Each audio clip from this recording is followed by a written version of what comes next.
Ooh. Hello, and welcome to the Celeste Stein Show.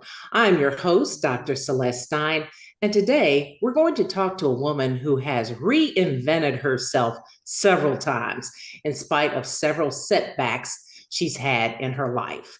Today, I have the extreme pleasure of introducing Lisa Charles, a federal prosecutor who has morphed into a singer, actress, wellness expert, certified health coach and consultant, and professional speaker. She has served in the fitness and wellness area as a research coordinator for the Rutgers University Aging and Brain Health Alliance, and she is the CEO of her very own organization, Embrace Your Fitness. She's also the author of the book, Yes, Commit, Do, and Live. Miss Lisa Charles, welcome to the show, and thanks so much for being here today to share a little of your journey with us.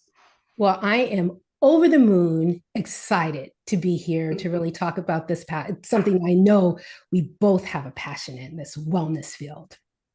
Oh, absolutely. And I can't wait to really get into it, delve into things with you because you have such an amazing background, such an amazing story. And I want to actually kind of start by going back to your days as a federal prosecutor. When did you decide that going to law school and practicing law would be a part of your trajectory? Well, actually, my decision happened a little early in my life because I loved the reruns of Perry Mason. Of And I would course. see him in court, and of course, he always won, but he was all so dramatic. And it just, you have some things that just made an indelible imprint on me.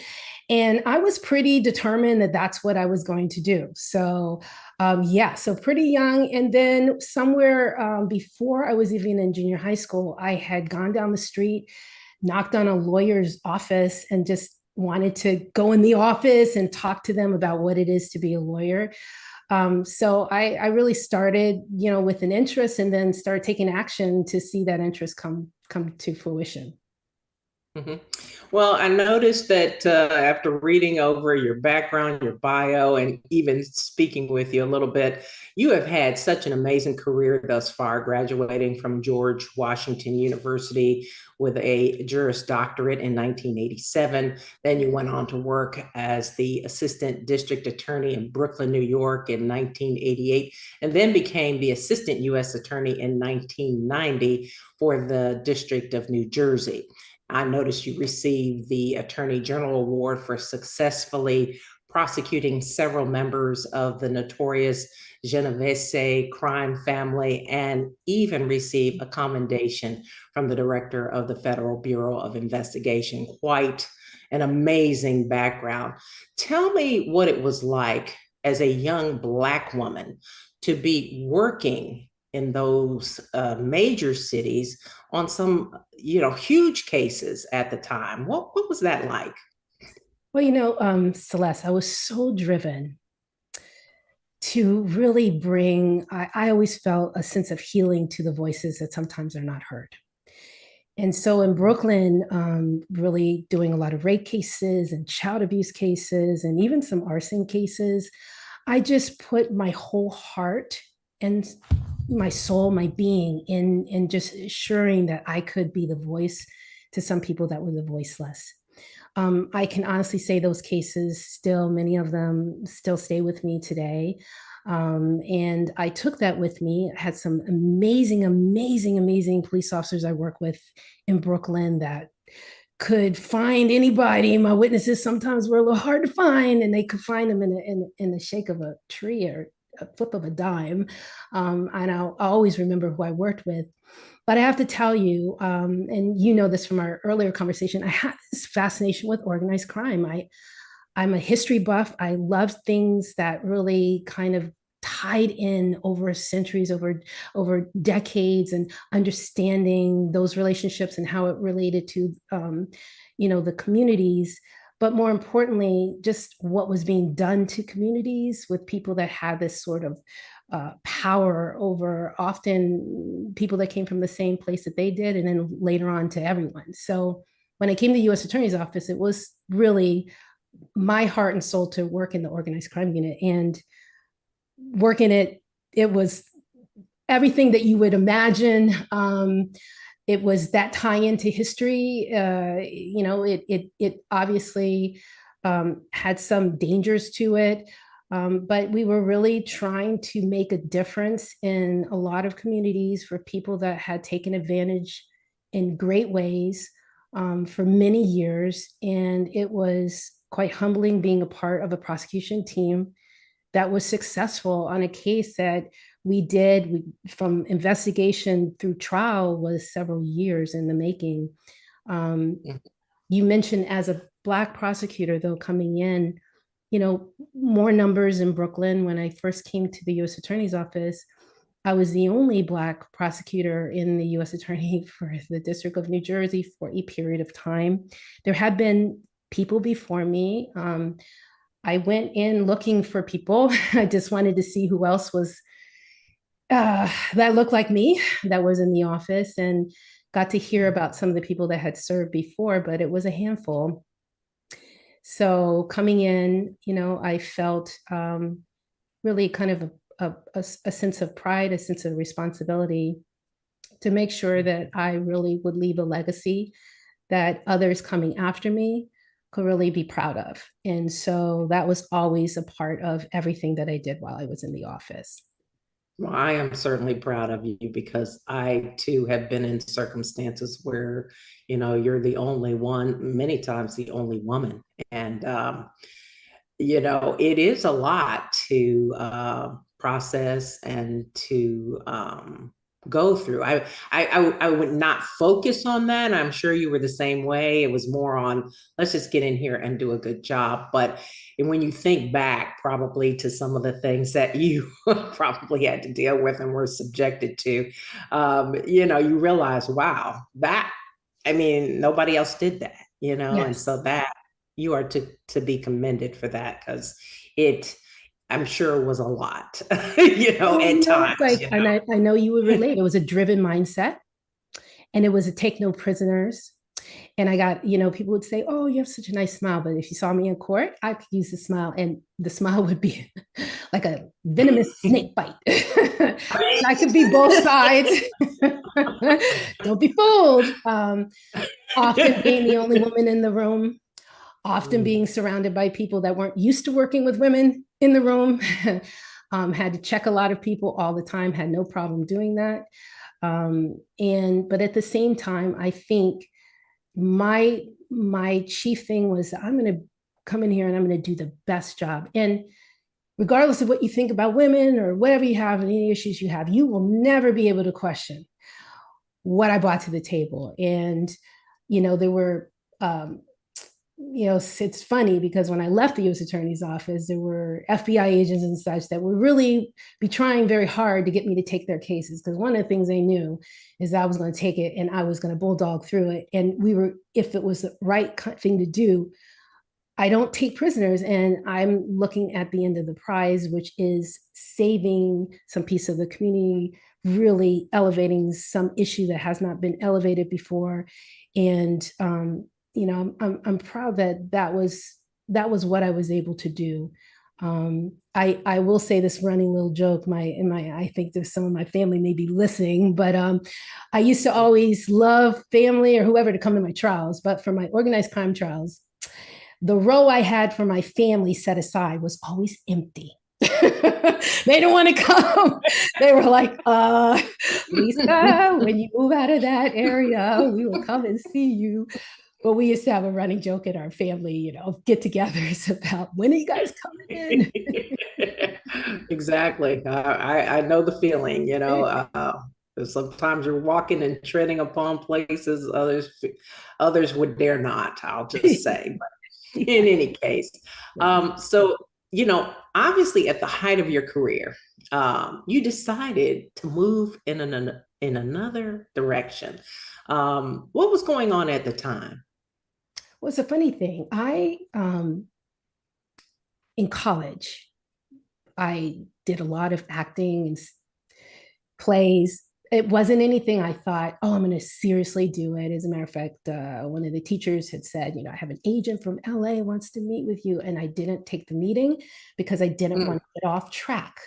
So my mind, was very driven to what I believed was, as I understood it growing up, you pick one thing, you do one thing, and you do it well until you retire and get a gold watch, or something at the end of the day. So I was nah. on that. I thought that's it, I'm on that trajectory. And I was Yeah, doing these cases, and I like to say, federally, I have won every single case I did. And I was on my last case. It was a case which mixed together organized crime and a group of officers that were robbing people and burglarizing their homes over years. And so I put together a conspiracy between the two. It was a big case. It was everything all my cases did, which was very time intensive. And um, in the midst of that case, I started having this feeling that I enjoyed what I was doing. I did. I had put my heart in it. I loved courtroom drama. I was Perry Mason. Perry Mason would have been proud of me now. I loved the courtroom, but I felt like there was something else. And it started with just a feeling inside, and then it just morphed into, okay, there are things I love. I was acting on the side. I started singing on the side. I was singing at some of the jazz clubs in the city. And I have a really wonderful FBI agent, Jim. If he hears this, he'll know who he is. And he came in my office one day, and he asked me, when are you going to do what you do on the side in the front? Like, when are you going to shift? I had never thought that it was even in the realm of possibility. Sometimes people come in, little angels, and say a word. Once he that's said, right. I got to thinking, and I thought, nothing stops that. Nothing stops that. And Hmm. I made the decision really to give this other passion of mine, this acting, the singing, a chance. What's the worst that can happen? That's what I started saying to myself. Now, I will tell you that it wasn't Mm, always well received, my decision to do thus. uh, my I'm dad sure. heavy stops. He was worried. Oh Um, yeah, yeah, and everyone all wanted the to people hear. who relied on you, because I know with the type of work that you did, the impeccable work that you did, that everyone in the office was like, "Oh no, who are we going to get to do all of this, for this, So yeah, I can understand. Yes, yes. I took a few people a gas. But for me, once the decision was made, I didn't make it because I hated something. I didn't make it because I had to leave. I Right, made it right. because it was time for something new. And for Mm. me, it was very empowering. um, Now I'm still a type A personality, so I didn't just go in there and say, "Oh, can someone tell me what should I start with?" No, I had a plan. It's like, I need an agent. Right, Step right. one, I get got an to agent. line some things up. Right, right. Yes, I had a one woman show, so I was still kind of driven. I wanted to get in the union, so I wanted to do the things that I knew would bring more success in that field. But at the same time, it was just this opportunity to explore pieces of me that I didn't even know fully existed. And Right. it just took me in so many different amazing, amazing opportunities, both on the singing and the acting side. Right. I've had sort of a similar journey with, before starting my business, I'd always excelled in television things and worked as a news reporter and did all of that.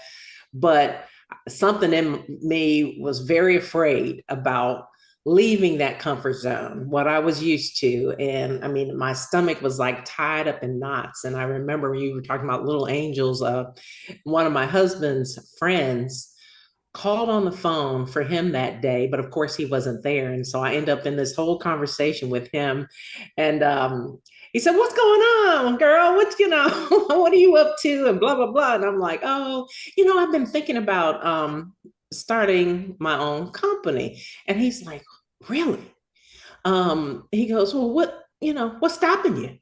And I said, "Well, I'm a little afraid." He goes, "All right, what's the worst thing that can happen?" That's what he asked me. And I said, well, let me see. I've kind of worked since I was like 9 years old, had a newspaper route, and kind of never stopped working from that point. I said, I guess I would go get another job, if it didn't work out or whatever, or work two or three. And he said, think about this. He said, fear is just false evidence appearing as real. And I mean, I really took that to heart. And bless his name was Sherrard. He left us during COVID with, all of Right. that was going on. We'll be touching on some of that COVID stuff in just a minute. But um, you know, it's funny how people can say something that triggers something, and then it's somewhat hard sometimes figuring out, okay, I know I was put here for a reason. I know I'm here for a reason. And what is that? And sometimes it isn't just that one thing. I mean, some people do the same job 30, 40 years, kind of unheard of now, but some people do that. And there's nothing wrong with that. But then sometimes there are some of us, there are other things that we really are supposed to be doing. And it's hard sometimes navigating that and figuring that out.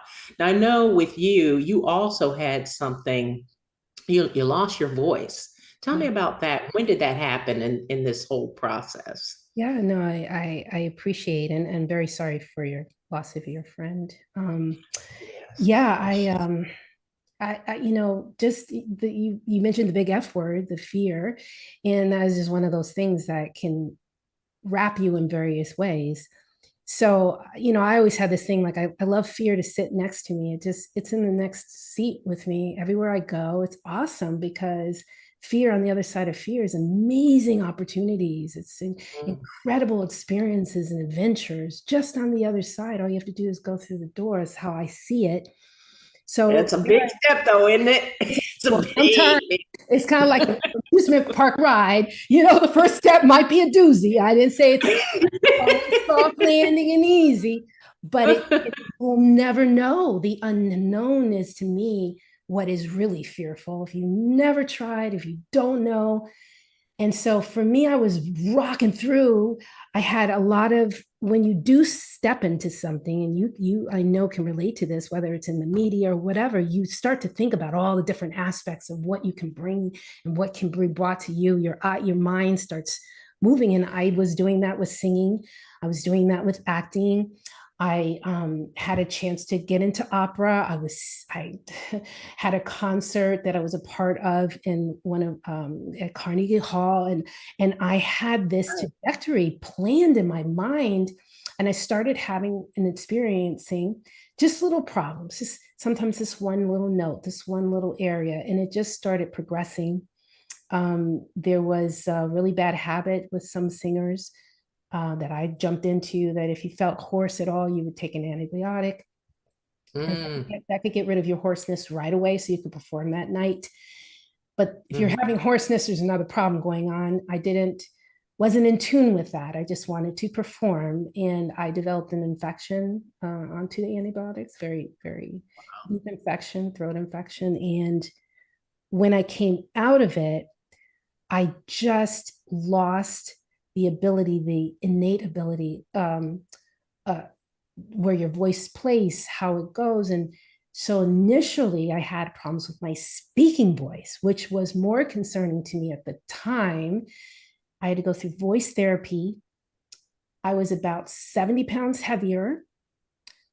I was now, I would say, like I didn't want to just turn back to law. If I was going to practice, it was because I wanted to, not because I had to. I didn't know my footing forward with singing. So I just had to figure, what is it? And I will say, instead of leaping into something, what I decided was, maybe this was a bit of a wake up call for me and my health. Maybe this was all I needed to do, not think about things or make a plan, but let me just take a moment with my health. And why can't I lose weight? Why am I always yo-yoing? Why am I stuck in sort of, it seemed like a hamster wheel? Mm. Um, and I don't wish different things on people. I don't wish that on me, that experience, but it was an experience that change the next stage of my life because I then began this transformation of understanding the importance of wellness and redefining what that was, first for myself, and then ultimately for others, because I found a new passion. And if you had asked me, Celeste, 10 years earlier, is your passion going to be you're going to have a wellness consultancy? I would have been like, I don't think so. I'll be singing. I'd have had something else to tell you, but Right. it was a burning passion. Maybe for the same reasons we've done different parts of our careers. It's because I felt there's a lot of false information that I had been living on for most of my life, and detrimentally harmful information that if I continued down that road, I would have gone on a road like so many others with medications and illnesses and this and that, because I wasn't really taking care of myself as I should. Right. We're gonna stay on that thought. So hold that thought of where we are right now. We're going to take a quick commercial break. And when we come back, we're going to talk about how you took what many would have taken as being extremely devastating and turned it around. So we'll be right back in just a moment.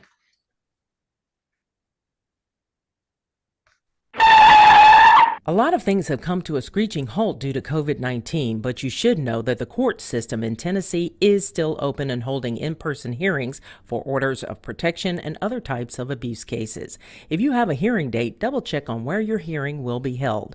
If you need assistance on an order of protection or temporary restraining order, contact the Legal Aid Society at 1-800-238-1443 or visit our website at www.las.org.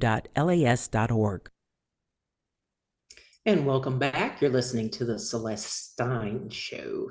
And today I am speaking with Lisa Charles. And Lisa, you certainly know how to turn lemons into lemonade.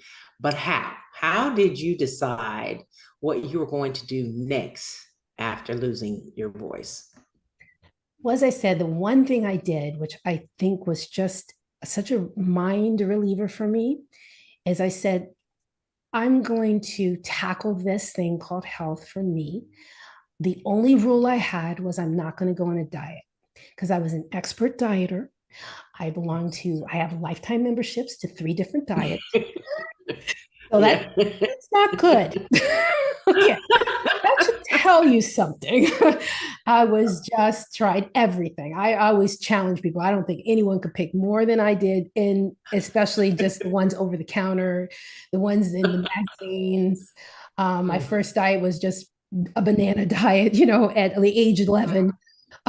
So I just said I'm not doing that. That was the only rule I made.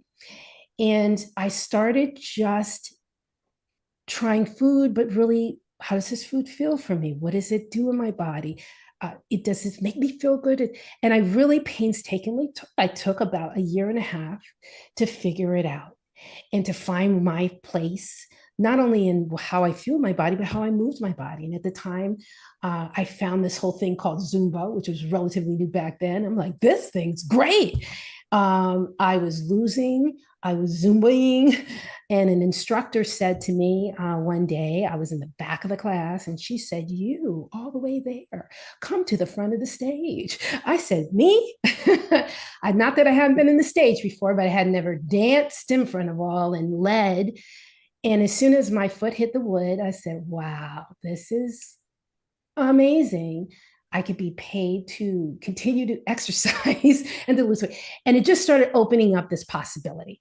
Started as seated as that, of course, as I will go back to my theme. I am a slight type A personality. So once I determined that, wow, I really love this, I just started. I said, well, let me be a fitness instructor.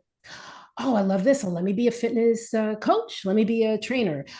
Let me be a health coach. Everything just sort of spiraled in because of a passion, not simply because what was happening in my body, which was amazing, but the fact that with a few tweaks and keeping it simple and keeping it fun, I could transform the lives of so many people. That I cannot tell you what that did for my heart. And it had nothing to do with, did I miss performing, singing? Absolutely. I don't dwell on what I don't do. I dwell on what I can do in the future, Right. seeding all of that. And so I just put everything into that. Started my business, Embrace Your Fitness, started working at so many locations and gyms and training. But I'm a lawyer by trade. I know how to put together programs. I would see things and say, wow, they could do that better. So then I just naturally morphed into consulting and putting together programs, and then hiring people that could do the things. So my business just started morphing in the ways that honor all aspects and facets of who I am, my professional side that I bring to the table. And it didn't take long for it to get there. I think the key for me was having a way to approach it that's unique, and knowing, because I've lived all facets of the journey, the junk that's out there. I was going to say the word crap, but some of it just is that. I can't come up with a better word. Right. Fake. When I was Yes. acting, I will tell you this. When I was doing a lot of acting, I did a lot of commercials, did that for a really long time. And I would get a call for a fitness machine, you know, fit person. We need, three really fit people to come in and do those commercials. You look at and say, oh, do this 20 seconds a day, and you will look like this. I'm telling you, all those commercials are like, I saw the ad for that. So that's what people are being fed. And then when they don't get the results, they blame themselves. So I wanted to come up with something that one would say, you are the hero of your health story. You are the hero. You're the driver. Mhm. You're the leader.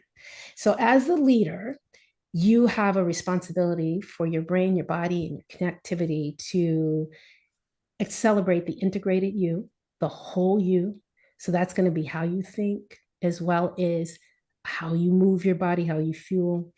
And then I always say I brought in the Cinderella stories. And I'll tell you that came as working at the Rutgers University, but I brought in the Cinderellas of how you breathe and how you sleep, because people don't talk about that, and your relationships with yourself and with others. And Mm. all of those things are your wellness. So if you're only working on your diet, I'm telling Ooh. you, you're not going to be fully well. You will never be fully happy. You will get to a point you won't be satisfied, and you won't know why. And that's likewise picking any one, cherry picking. So my whole thing for my business was, how can I bring together a really cool integrated programming that's fun? Because if it's not fun, it's drudgery. And if it's drudgery, you're not going to do it for very long, because your brain will make Right. excuses and you'll run away. It's got to be Right. fun. Maybe for a second, but then it's out the window. So as you kind of made this transformation, this mind body connection that you speak about, is that what really led to the success, you think, of your program and what you're doing? Is that the key component that a lot of people are missing? Yes. I always say, we've talked about angels coming. So I was working in the hospital doing programming for staff, really involving this kind of connection. And I always was this mind body connection, slowing movements down, filling your muscles, fine, and doing all of these things. And a really wonderful mentor I had at the hospital said, Lisa, a couple of programs have come up. Um, got me doing something for the state that was in this whole other program. And simultaneous to that, someone that I had met maybe 3 years earlier tapped me for a really, um, it's not a program I could have applied to. It just so happened she was a post grad in the neurology department at Rutgers University. I am not a neurology student. I want to let you know that. But she knew my interest in this brain body connection. She said, I know this is not a real position, but I want you to come in and fill a piece of what I did. You will come in as the coordinator, the wellness fitness coordinator, and you will help us on a study that's looking at why African Americans are twice as likely to develop Alzheimer's and dementia. You'll come in, you'll run a wellness portion of it, that you will create for how they fuel their body. And then you will help us with making sure people stay committed to the whole breadth of the study. Because we know that's what often happens. People can fall off. So how can you make this part, which is a fitness part, something that people want to come to, even beyond when they get tired of it? So how can you build that community? And in the process, what a gift. I had to go to a number of symposiums. I would go to the neurology symposiums. I would listen about what is the keys to health. And they were talking about the health of the brain. And so for a lot of it, it was really about sleep. It was really about relationships, challenging the brain. And of course, how you eat and how you move. That was also in there. And how you deal with stress. Those were the real strong components. I would go to my fitness symposiums. They would never mention anything about sleep. If they mention it, it would just be like, oh, you should get more sleep. But in the neurology symposium, they're saying that's one of the most important things. If that's not working, the rest is going to fail. You're going to, this is one of the gateways towards Alzheimer's and dementia. So, what it allowed me to do is bridge the two and say I'm not saying just mind body, it's a brain body. Let's call it what it is. This is how the brain works. I need you to exercise, fuel the brain, and understand that if you don't do that, your body can never do what you want it to do in the ways you want it to do. It will be limited at best, or it will fail you at worst. So that whole concept of really just calling it what it is a brain body connection. And at the same time, recognizing that there is this whole other aspect of who we are, how we believe ourselves to be, how we relate, those beliefs that we have are your wellness. If your beliefs are off, if they're limiting, if they're just based on faulty information, if it's the belief either in yourself or in others, it impacts your wellness. So my approach was covering all, recognizing that if you miss any one component, your road to health and happiness, true happiness, is going to be impaired significantly. And that's where all the creativity comes in, because, well, okay, how can I get you to know that sleep is really important? And that is an important part. So you'll see me speak a lot of times on just taking out components and helping people to elevate it and then put it back into the system that they are maybe already have going. Or some people need the complete rebuild because they're not doing anything and they really don't even know. So rebuilding, understanding that beautiful connection that exists. We're so unique, so fabulous what the brain can do for our bodies. And it sounds like you learned so much as you kind of went down that path with Rutgers in what you were doing as the coordinator there.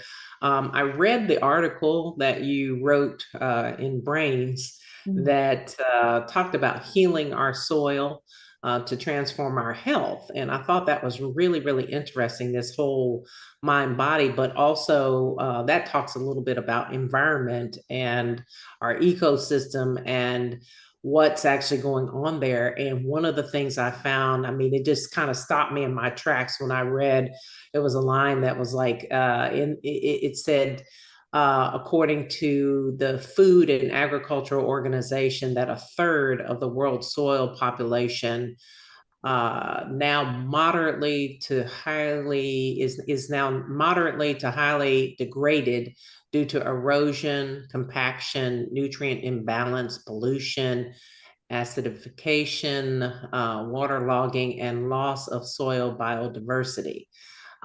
Let's let that sink in for a minute, right? And then, let that sink into our brains and not the soil for a minute, right? And just thinking about, what does this actually mean for us from a health perspective when it comes to this part of the ecosystem? I mean, I don't think it's something that people really stop to think about. It's almost like I don't hear anything. I mean, I'm not seeing anything. I'm not hearing anything about that. That's the first article like that I've read. We have all these things going on in the world, but that's like a quiet little thing ticking in the background, and it is scary. When you really stop to if you read that whole thing, and it's like the devastation that could occur from not addressing that very important issue.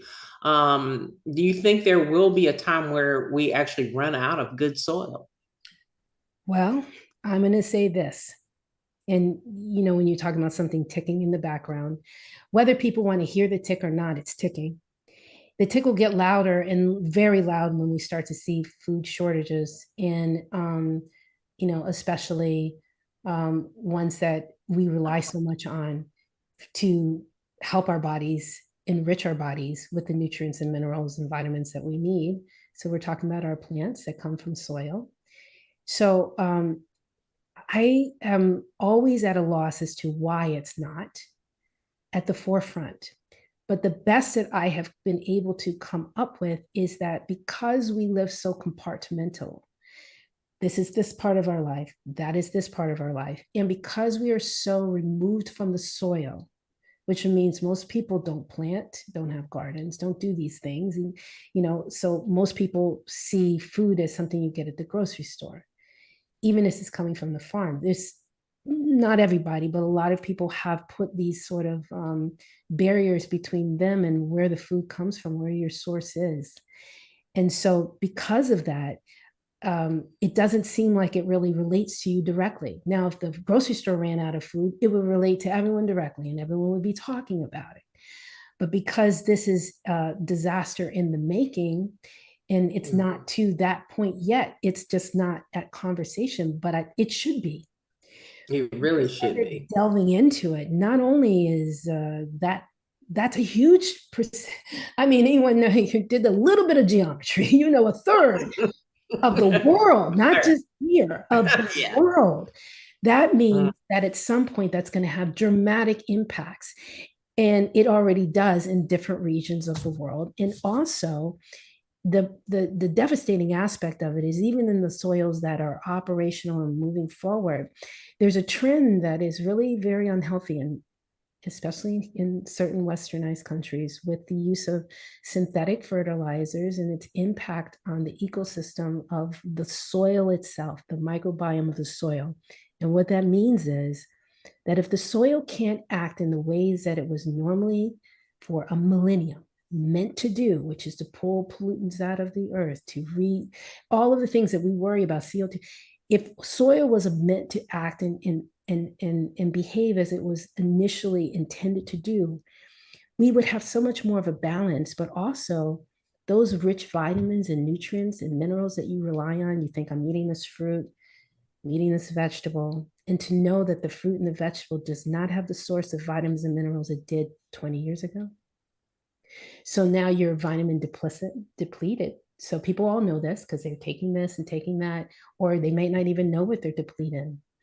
And they don't know that depletion of that mineral might be the reason why you have a certain disease. Depletion, your body's inability to have enough combination of certain vitamins might lead to some of the ailments that you're experiencing. So all of this, that's why I wrote the article, because I wanted to say, yes, I could write an article just about soil. And I wanted you to know that what happens in the soil happens in your food. What happens in the food happens to you. And if you want to be on top of your health, you better be on top of the soil. Yeah. Right. So, what can we and should we be doing right now to avoid a bleak prognosis and be able to sustain a healthy environment? Because I'm afraid by the time we actually start talking about this, it could be too late. I mean, a third, that's like, people should be like, what? Wait a minute. What does this actually mean? I'm hearing crazy things like we might start making food out of plastics and things like that. Have you heard an article about it? Actually, already happening in some ways with some of those very synthetic foods, those fake foods that people that initially were supposed to be healthier, but we don't know all the things that they do in our system and how our body takes those things in. But there are things that I never like to be. I forget the nursery rhyme. The sky is falling, the sky is falling. Like, I'm never going to be that person, because there are other things that you can do to prevent the sky from falling. Okay, so And you see some farmers doing this. Regenerative farming practices are really taking accountability of how they farm, what kind of crops they grow. But as ourselves, as consumers, I like to start there. Mhm. So recognize that all foods and fruits and vegetables are not ripe and in season all year long. That's a big thing for our country to recognize because we are used to, I want a strawberry, and we don't care when the strawberry is. But do you know that the strawberry really isn't in season all year long? And if you're getting something out of season, it means you're removing an extra step between when it came from soil and when it comes to you. And they're probably taking it when it's not ripe, when it's because they need it to be, they need to extend the life of it, and maybe doing some things by way of chemicals to extend life. So the best thing that you can do is to have a relationship with your local farms, and there's so many ways to do this. And even if there's not one, there are farms that will send, and you get your vegetables when they're in season, and you get your fruits when they're in season. That's one simple thing. And then you ask your farm what kind of what kind of pesticides do they use? Is it organic, or is it that you can start to educate yourself of what you ask of your farmer? Mhm. And then don't just rely on labels. Um, Little fact, organic, right? I was like, I'm organic. Did you know to be certified organic, there's something called the finishing product. So if if it's organic all the way through, but in the finishing of that process, getting it from soil, they can do some inorganic things to those things. So just because it's organic doesn't mean it's organic from the seedling to your mouth. It does not mean that. So you need to know that. So you want to know what your farm's practices are. And then I'm going to say you want to be at the forefront of looking at, because we're at this time right now where we can have a voice about how we heal it, and making sure the small farmer has the resources to be able to do the kind of farming that's going to be healthy for us. And so, really, on the fertilizer side, we have a voice for it. So I tell people, I write articles so that you can speak your voice and make sure those practices are not going to be extended outside of our soils to other countries who have much more rich soils, and we don't need our practices to start to affect those other 2/3 of soil that are doing well. So, Yeah. partly is, what you can do locally, but also I'm a big advocate to let your voice be known. It's important enough. It's an Yeah. important enough issue. It takes me back. I did a lot of farming stories as a young reporter in Lynchburg, Virginia, and then also in Tennessee, and just going to farm after farm and learning about their organic farming versus the farms that use all the pesticides. And that really got me thinking a long time ago about, this whole you are what you eat, and you have to kind of know where's your food coming from, and those things are Absolutely. so very important, but people just take things kind of for granted. And I think we're going to, before it's all over, we're going to have to really get in there and all become educated about, what we're putting in our bodies, and just kind of doing some things that we can all do to help improve the world as a whole. One of the questions I wanted to ask you, do you think that COVID has had any impact on healthy soil and the environment? Because you think about all of the cleaning supplies and things that have been used, and the PPE equipment that medical facilities use. I mean, I know they had to increase. Nobody's even talking about that, but in terms of pollution, where does it all go? Right into our landfills, and even the cleaning and the extra cleaning and stuff going down the sink in the water. And I think about all those things. So, do you think what kind of impact, or have you even looked into that at all? The impact that may have I had haven't on. specifically looked into it, but I will say that you bring up a very good point. One of the things that, I wrote an article about soil. I could equally write an article about water.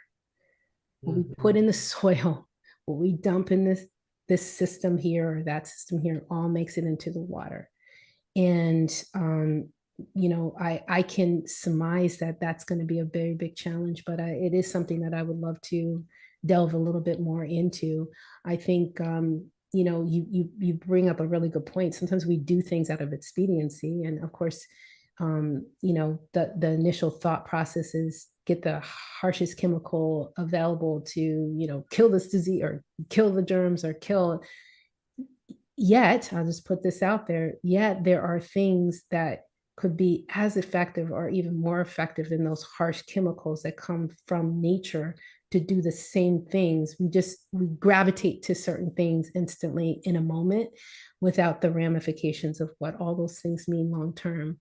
So it would just stand to reason that we have to take a real close look at the water systems and what's happening. Those are already being very challenged. I could have written the same article about what's happening water globally. So it's already under challenge. And it definitely was an increase with a lot of the chemicals that were, utilized for not just a few months, for years, in a larger quantity. We know that because we're running out, right, of certain chemicals all the time.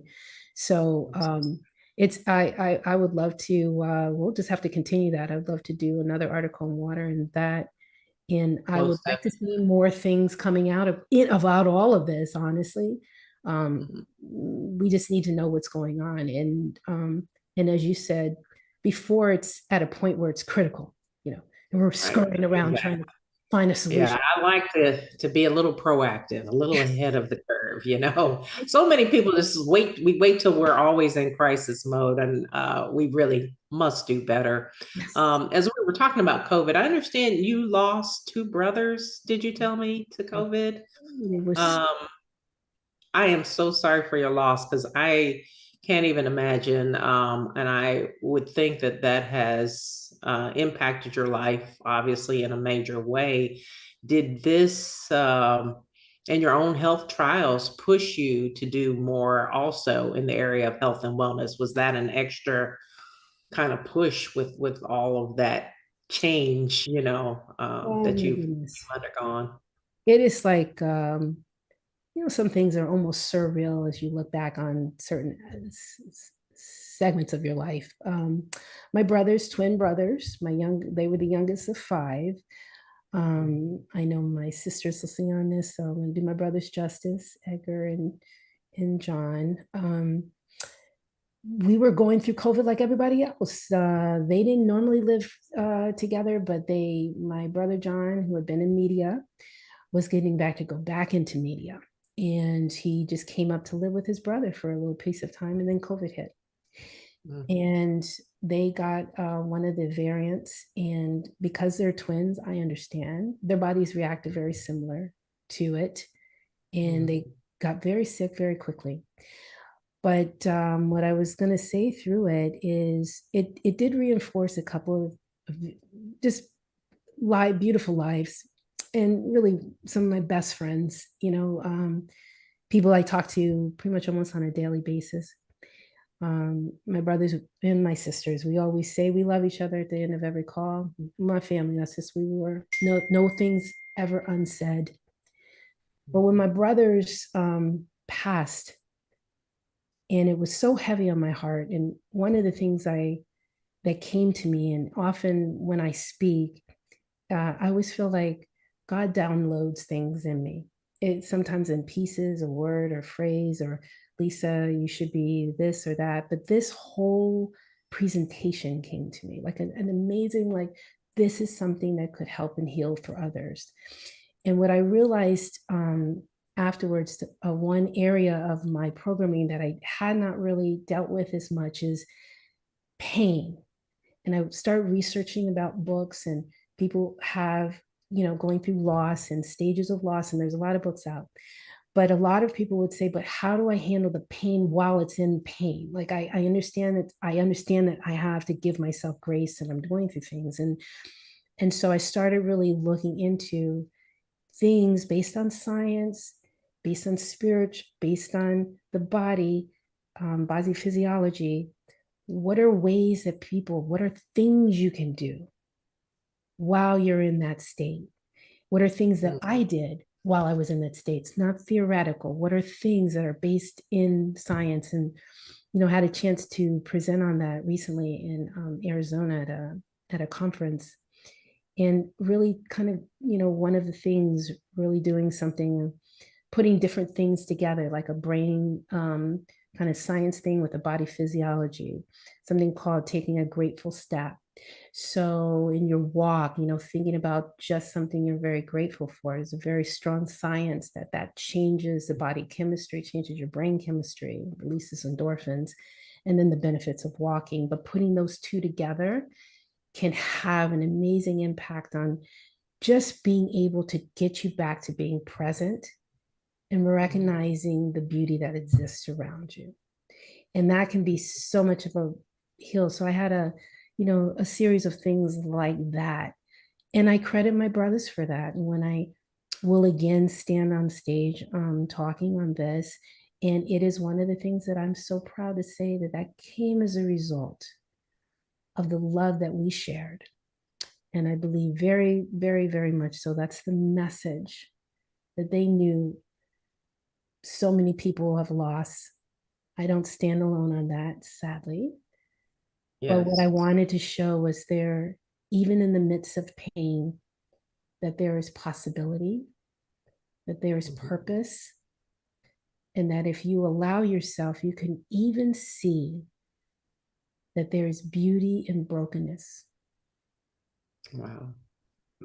Very powerful. Very, very true. And I'm wondering if that's part of how you motivate people to actually make a change in their own lives, because a lot of people talk about things. It's like that push in the beginning of the year where everybody runs to the gym. It's like, I'm going to lose 100 pounds this year. I'm going to do this. I'm going to do that.